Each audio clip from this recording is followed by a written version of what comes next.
सती, शिवानी। गाड़ी ठसाठस भरी थी। स्टेशन पर तीर्थयात्रियों का उफान सा उमड़ रहा था। एक तो माघ की पुण्यतिथि में अर्धकुंभ का मेला, उस पर प्रयाग स्टेशन। मैंने रिजर्वेशन स्लिप में अपना नाम ढूंढा और बड़ी तसल्ली से अन्य 3 नामों की सूची देखी। चलिए, तीनों महिलाएं ही थीं। पुरुष सहयात्रियों के नसिका गर्जन से तो छुट्टी मिली। 2 महिलाएं आ चुकी थीं। एक, जैसे कि मैंने नाम से ही अनुमान लगा लिया था, महाराष्ट्री थी और दूसरी पंजाबी। तीसरी मैं थी और चौथी अभी आई नहीं थी। मैं एक ही दिन के लिए बाहर जा रही थी। इसी से एक छोटा बटुआ ही साथ में था। आसपास बिखरे दोनों महिलाओं के भारी भरकम सूटकेस, स्टील के बक्स और मेरू पर्वत से ऊंचे ठसे कसे होलडाल देखकर मैंने अपने को बहुत हल्का फुल्का अनुभव किया। वैसे भी मैं सोचती हूँ, बक्स होलडालहीन यात्रा में जो सुख है वह अन्य किसी में नहीं। चटपट चढ़े और खटपट उतर गए।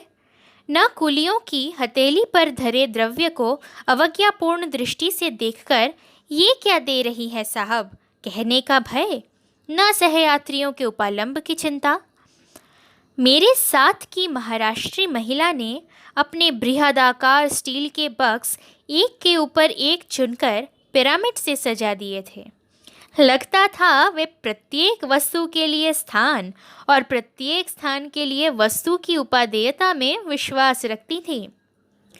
वे स्वयं बड़ी शालीनता से लेटकर एक सीध में 2 तकिए लगाए एक मराठी पत्रिका पढ़ने में तल्लीन थी।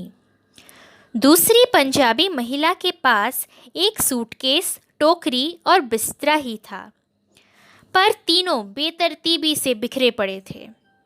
उनका एक सुराहीदान, जिसकी एक टांग अधिकांश सुराहीदानों की भांति कुछ छोटी थी, बार बार लुढ़क कर उनको परेशान किए जा रहा था। वे बेचारी चश्मा उतार कर रखती, हाथ की जासूसी अंग्रेजी पुस्तक, जिसे पढ़ने में उन्हें पर्याप्त रस आ रहा था, औंधी कर बर्थ पर टिकाती। झुंझलाकर सुराहीदान ठिकाने से लगाकर जैसे ही हाथ की पुस्तक में रस की डुबकी लगाती कि सुराहीदान फिर लुढ़क जाता। मुझे उनकी उलझन देखकर बड़ी हंसी आ रही थी। वैसे मैं उनकी परेशानी काफ़ी हद तक दूर कर सकती थी, क्योंकि सुराहीदान मेरे पास ही धरा था।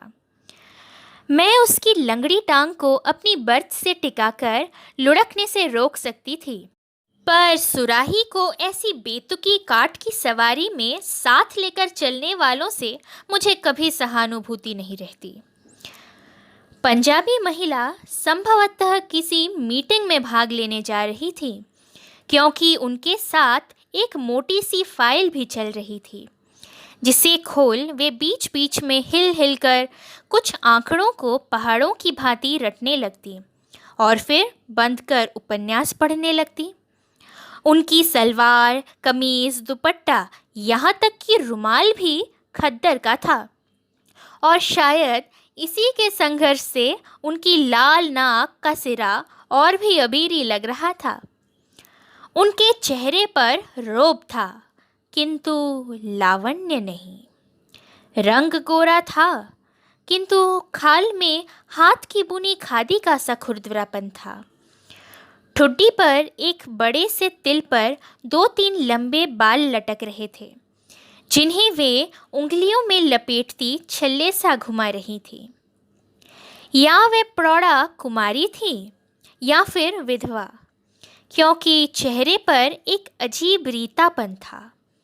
जीवन के उल्लास की एक आध रेखा मुझे ढूंढने से भी नहीं मिली। जासूसी पुस्तक को थामने वाले उनके हाथों की बनावट मर्दानी और पकड़ मजबूत थी। ये वे हाथ नहीं हो सकते, मैं मन में सोच रही थी, जो बच्चों को मीठी लोरी की थपकने देकर सुलाते हैं, पति की कमीज में बटन टांकते हैं या चिमटा सनसी पकड़ते हैं। ये वे हाथ नहीं थे जिनकी हस्तरेखाओं को उनकी कर्म रेखाएं धूल कालिख की दरारों से मलिन कर देती हैं। मेरा अनुमान ठीक था। स्वयं ही उन्होंने अपना परिचय दे दिया। वे पंजाब के एक विस्थापित स्त्रियों के लिए बनाए गए आश्रम की संचालिका थीं। हाल ही में विदेश से लौटी थीं और लखनऊ की किसी समाज कल्याण गोष्ठी में भाग लेने जा रही थीं। समाज सेविकाओं में उनका नाम अग्रणी था। महाराष्ट्री महिला के परिचय का कोई प्रश्न ही नहीं उठता था। उस स्वल्पाभाषिणी सुंदरी प्रौढ़ा ने हम में से किसी को भी मैत्री का हाथ बढ़ाकर प्रोत्साहित नहीं किया। हाथ की मराठी पत्रिका को पढ़ती वे कभी स्वयं ही मुस्कुराती जा रही थी और कभी गहरी उदासी से गर्दन मोड़ ले रही थी। स्पष्ट था कि किसी कुशल मराठी कथा लेखन की सिद्ध कलम का जादू उन्हें कठपुतली सा नचा रहा था। वे हमारे डिब्बे में होकर भी नहीं थी। उनके गोरे रंग पर लाल शोलापुरी साड़ी लपटी सी मार रही थी। गोल परिपाटी से बांधा गया जोड़ा एड़ी चुंबी केश राशि के मूलधन का परिचय दे रहा था। कानों में 7 मोतियों के वर्तुलाकार कर्णफूल थे और गले में था दुहरी लड़ का मंगलसूत्र, जिसे वे अभ्यासवश बार बार दांतों में दबा ले रही थीं। उनके सामान पर संभवतः उनके पति के नाम का लेबल लगा था, मेजर जनरल वनोलकर, और वे वास्तव में थी भी मेजर जनरल की ही पत्नी होने के योग्य। पूरे चेहरे में दोनों आँखें ही सबसे ज्वलंत आभूषण थीं। वे कुछ भी नहीं बोल रही थी, पर वे बड़ी बड़ी आँखें निरंतर हंसती मुस्कुराती, परिचय देती, मजाक उड़ाती जा रही थीं। कभी वे मुझे देखती और कभी पंजाबी महिला को, पर आँखें चार होते ही बड़ी अवज्ञा से दृष्टि फेर मंगलसूत्र दांतों में दबा पत्रिका पढ़ने लगती। गाड़ी ने सीटी दी और ठीक इसी समय हमारे साथ की चौथी महिला ने डिब्बे में प्रवेश किया। गाड़ी मानो उन्हीं के लिए रुकी थी। डांट डपट की फुफकारें छोड़ती गाड़ी चली और उसी धक्के के साथ वे महिला फट से सीट पर लुढ़क पड़ी। उनके हाथ में बेंत की बुनी एक छोटी सी टोकरी थी और कांख में चौकोर बटुआ दबा था। ओह, लगता था गाड़ी छूट ही जाएगी। बाप रे बाप, कैसी दौड़ लगानी पड़ी। मैं उन्हें देखती ही रह गई। समाज सेविका ने जासूसी उपन्यास बंद कर दिया। मराठी मोनालिसा ने चश्मा उतारकर हाथ में ले लिया और बैठ गई। हम तीनों की ही दृष्टि उस चौथी पर आबद्ध हो गई। दोष हमारा नहीं था, वह चीज़ ही देखने लायक थी। हमारा घूरना उन्होंने भांप लिया। केम बेन, बहुत लंबी हो ना मैं? वह हंसी। 6 feet 10.5 inch to be exact, शायद भारत की सबसे लंबी नारी। चलिए, यह अच्छा है कि इस डिब्बे में आज हम चारों महिलाएं ही हैं, नहीं तो मुए पुरुष भी मुझे घूरते। फिर वे दनादन हमारा इंटरव्यू लेने लगी। पहला प्रहार मुझ पर ही हुआ। समाज सेविका ने ठक ठक कर 2-3 रुखे उत्तरों के चांटे धर दिए। महाराष्ट्री महिला ने हम हिंदी नहीं जानता कह पीठ फेर ली, तो उस महिला ने त्रुटिहीन अंग्रेजी में धारा प्रवाह भाषण झाड़ दिया। मुझे मदालसा कहते हैं, मदालसा सिंघाड़िया। कल ही प्रिटोरिया से आई हूँ अपने पति की मृतदेह लेने। मैं चौंक गई। समाज सेविका ने अपनी रूखे व्यवहार पर लज्जित होकर चट आगे बढ़कर उसके दोनों हाथ थाम लिए। अरे राम राम, कोई दुर्घटना हो गई थी क्या? उन्होंने बड़े दर्द से पूछा। मदालसा की वेशभूषा में साध्य वैधव्य का कहीं कोई चिन्ह न था। वे लंबी होने पर भी पठानिन सी गठे कसे शरीर की लावण्यमयी गत यौवना थीं। उनके बाल किसी दामी सैलून में कटे संवरे लग रहे थे। अपनी धानी रेशमी साड़ी को वे हाफ पैंट की भांति ऊपर चढ़ा दोनों पैरों की पालथी मार आराम से जम गए। असल में पिछले वर्ष एक पर्वतारोही दल के साथ मेरे पति भारत आए थे। वहीं एक एवलांच के नीचे दबकर उनकी मृत्यु हो गई। तो क्या मृतदेह अब मिली? मैंने पूछा।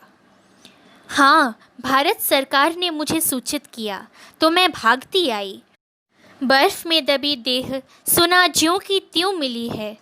मेरे बुने स्वेटर का, जिसे उन्होंने पहना था, एक फंदा भी नहीं टूटा। मृत पति की स्मृति ने उन्हें भाव विभोर कर दिया। बटुए से मर्दाना रुमाल निकाल वे कभी आंखें पोंछने लगी, कभी अपनी सुर्पनखा सी लंबी नाक।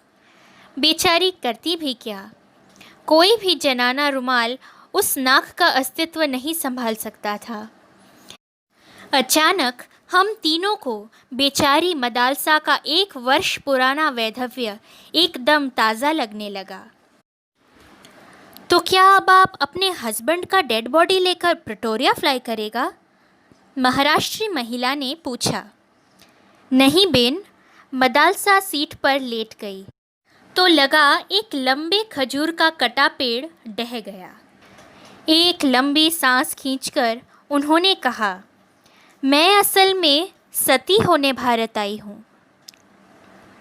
हम तीनों को एक साथ अपने इस उत्तर का क्लोरोफॉर्म सूंघा। सती ने एकदम आंखें मूंद ली, जैसे वह चाह रही थी कि अब हम उन्हें शांति से पड़ी रहने दें।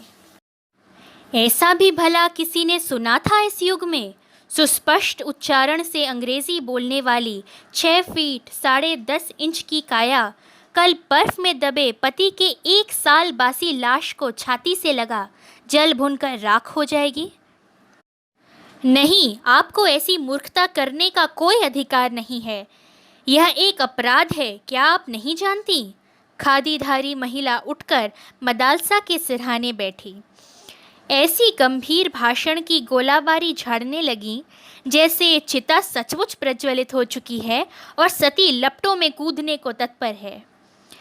भावावेश के दुर्बल क्षणों में नारी कभी कभी बड़ा बचपना कर बैठती है, इसका मुझे व्यापक अनुभव है। अभी हाल ही में मेरे आश्रम की 2 युवतियां ऐसी मूर्खता कर बैठीं।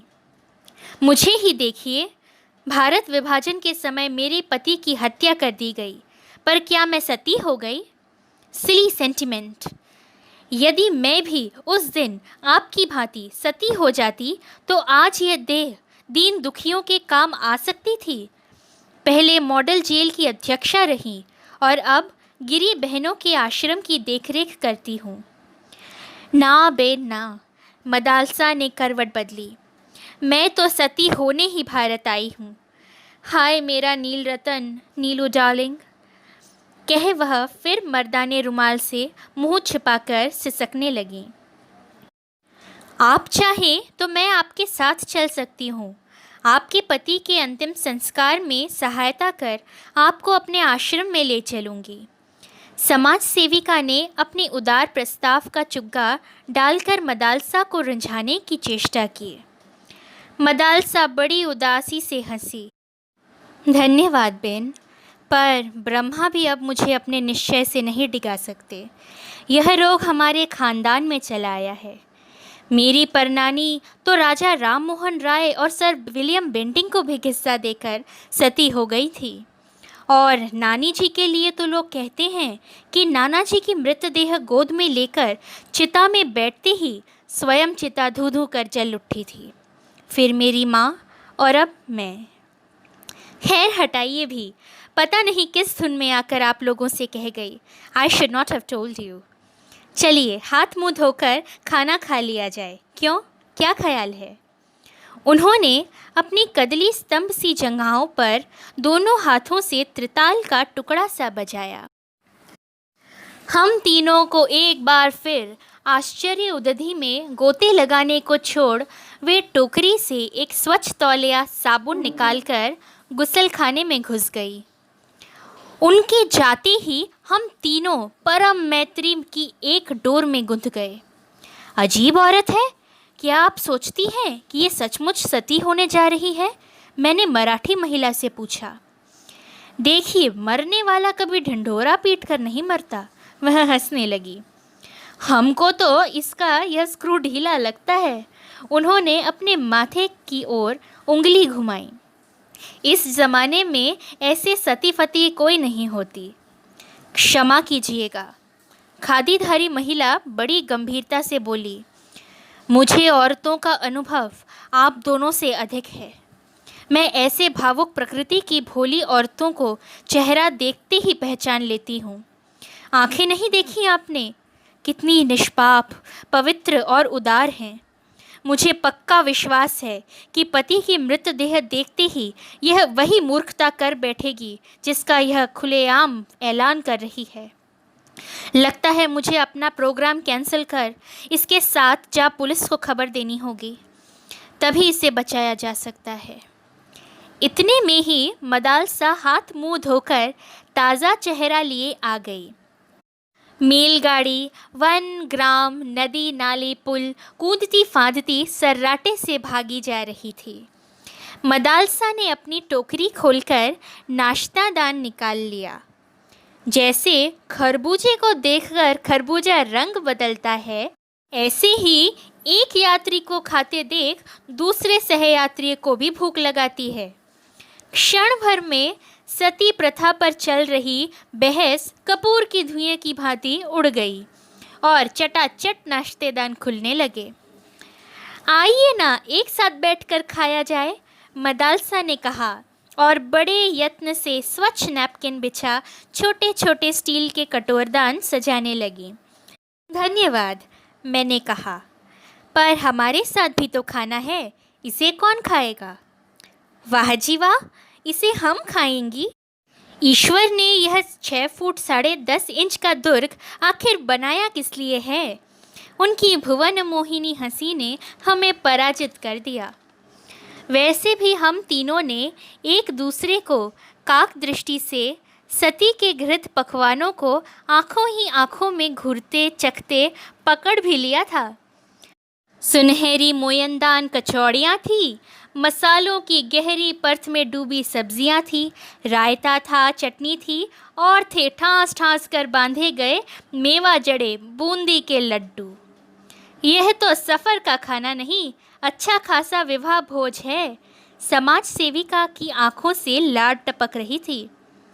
बड़ी हैवी खाना लेकर चली हैं आप, उन्होंने कहा और कचौड़ियों पर टूट पड़ी। हम तीनों के पास भारतीय रेल यात्रियों के साथ युग युगांतर से चली आ रही वही पूरी तरकारी और आम के अचार की फांकें थीं। अपना खाना खाया ही किसने? मदालसा के स्वादिष्ट भोजन को चटकारे ले लेकर हम तीनों ने साफ कर दिया। उधर वे अकेली ही हम तीनों के नाश्तेदानों को जीभ से चाट गई थी। विधाता ने सचमुच ही उनके शरीर के दुर्ग में असीम गोला बारूद भरने के लिए अनेक कोष्ठ प्रकोष्ठों की रचना की थी। महातृप्ति के कई तार और मंद्र सप्तक की डकार लेकर हाथ मुंह धो मदालसा ने टोकरी में से एक मस्जिद के गुंबद के आकार का पानदान निकाला। यह मेरे नीलू ने मुझे बगदाद से लेकर भेंट किया था। उसे पान बेहद पसंद थे। इसी से एक डोली मगई पान और यह पानदान लेकर ही कल चिता में उतरूंगी। एक शहीदाना अदा से हम तीनों को घायल कर उन्होंने केवड़ा, इलायची और मैनपुरी सुपारी से ठसा बीड़ा थमाया। सती प्रथा पर फिर जोरदार बहस छिड़ गई। हाय मेरे अंतिम सफ़र की प्यारी साथिनों, तुम अब हमें नहीं रोक सकती। मदालसा लेट गई और बड़ी सधी आवाज़ में गाने लगी। न जान्यो जानकी नाथे सवारी शोधवानो छे। समझी इसका अर्थ? उन्होंने हंसकर मुझसे पूछा। जानकी नाथ भी यह नहीं जान सके थे कि सुबह क्या होगा। अब मुझे लगता है उस गुजराती पद की व्याख्या उन्होंने संभवतः हमारे ही हित में की थी। चलो जी, अब सो जाओ सब। आज इस पृथ्वी पर मेरी यह अंतिम निद्रा है बेन। बहस व्यर्थ है। चलो, गुड नाइट। और बहुत प्यारे प्यारे सपने दिखे तुम तीनों को। सचमुच ही उसकी शुभकामनाओं ने जादू का असर किया। ऐसी नींद तो पहले कभी आई ही नहीं थी। और सपने, कभी लगता जगमगाते आभूषणों के ढेर में गोते खा रही हूँ। हीरों के हारों से गर्दन टूटी जा रही है। बाजूबंद अंगूठियों के भार से हड्डियां खिसकी जा रही हैं। और साड़ियाँ, क्या क्या रंग हैं, कैसा चिकना रेशम। साड़ियों की विशाल उदधि में रंगीन कीमती साड़ियों की तरंगे रह रह कर उठ रही हैं। इससे प्यारे सपने और क्या दिख सकते थे।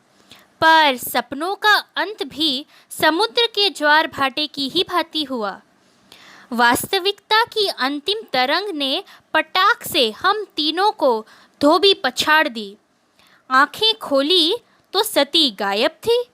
हाय मेरे स्टील का बॉक्स! मिसेस वनोलकर बर्थ से उतरते ही लड़खड़ा गई। उसमें तो मेरे विवाह का जड़ाऊ सेट था। लगता है वह सती की बच्ची हमें कुछ विष खिला गई। सर फटा जा रहा है। उनका गला भर्रा आया। हाँ, ठीक ही तो कह रही थी। मुझे कोई जैसे सावन के झूले की ऊंची ऊंची पेंगे दे रहा था। पूरा डिब्बा गोल गोल घूम रहा था। पंखे के चारों ओर बल्ब, बल्ब के चारों ओर छत, और छत के इर्द गिर्द कई रेशमी साड़ियाँ और भारी भारी आभूषण पहने स्वयं मैं लट्टू सी घूम रही थी। कभी जी में आ रहा था जोर जोर से हंसूं, कभी दहाड़े मारकर रोने को तड़प रही थी। बहुत पहले एक बार भाभी ने भांग खिलाकर ऐसी ही अवस्था कर दी थी। सुना गया है कि कुकुरमुत्तों को पीसकर बनाया गया वेश भी ऐसी ही मीठे सपने दिखाता है। उनको खाते ही गहरी नींद आ जाती है, जो कभी कभी कई दिनों तक नहीं टूटती। मीठे सपने दिखा सजग मनुष्य को अर्थ विक्षिप्त सा कर देने वाला यह अवश्य वही विष होगा। समाज सेविका दोनों हाथों से सिर थामे बिलख रही थी। हाय, मैं तो लुट गई। मेरे सूटकेस में आश्रम का 10,000 रुपया था। और मैं सहसा गोल गोल घूमते रेल के डिब्बे में गोल घूमते मेरे दिमाग ने मुझे सूचित किया, तुम्हारा बटुआ ले गई है, बटुआ। और ले भी क्या जाती, सामान तो कुछ था नहीं। 55 रुपये और एक फर्स्ट क्लास का वापसी टिकट। सती की चिता में मैं यही सामान्य सी घृताहुति दे पाई। चेन खींचकर गाड़ी रोकी गई। सचमुच ही समाज सेविका को पुलिस को खबर देनी पड़ी, पर सती को बचाने नहीं, पकड़वाने के लिए।